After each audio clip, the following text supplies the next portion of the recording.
अध्याय 15. श्री भगवान म्हणाले, खाली शाखावरी मूळ नित्य अस्वस्थ बोलिला, ज्याच्या पानामध्ये वेद जाण तो वेद जाणितो, वरी ही शाखा फुटल्या तयास ही भोग पाणी गुण पोष्टे देते. खाली ही मुळे निघती नवीन दुर्धावली कर्मबळे लोकी, त्याचे तसे रूप दिसेन तेथे भासेन सेंदा बोध खान खांदा घेऊन वैराग्य अभंग शस्त्र तोडून या दृढ मूलवृक्ष घ्यावा फोडे शोधता पदार्था देहतून मागे फिरणे नसेची द्यावी बोली त्या परमात्म तत्वी प्रवृत्ती जेथे स्फुरली अनादी जे मान मोहासह संगदोष जाळणे निर्वासन आत्मनिष्ठ द्वंद्वे न घेती सुख दुःख मूळ ते प्राज्ञ त्या नित्यपदी प्रविष्ट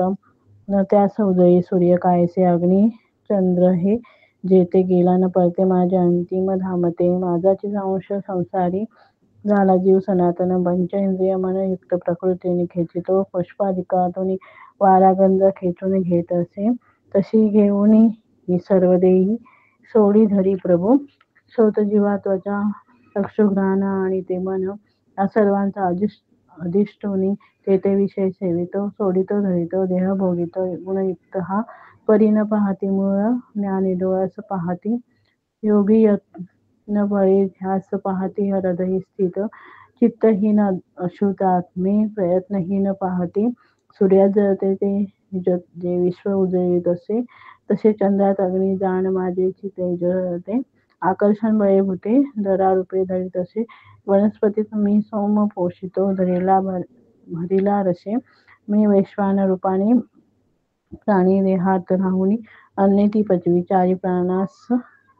प्राणापानास कुंकुनी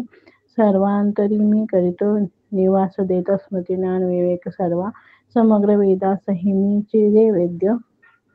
वेदज्ञ मी वेद रहस्य करता लोकी पुरुष ते दोन अक्षर आणि अक्षर सर्वची ही भूते स्थिर अक्षर बोलिला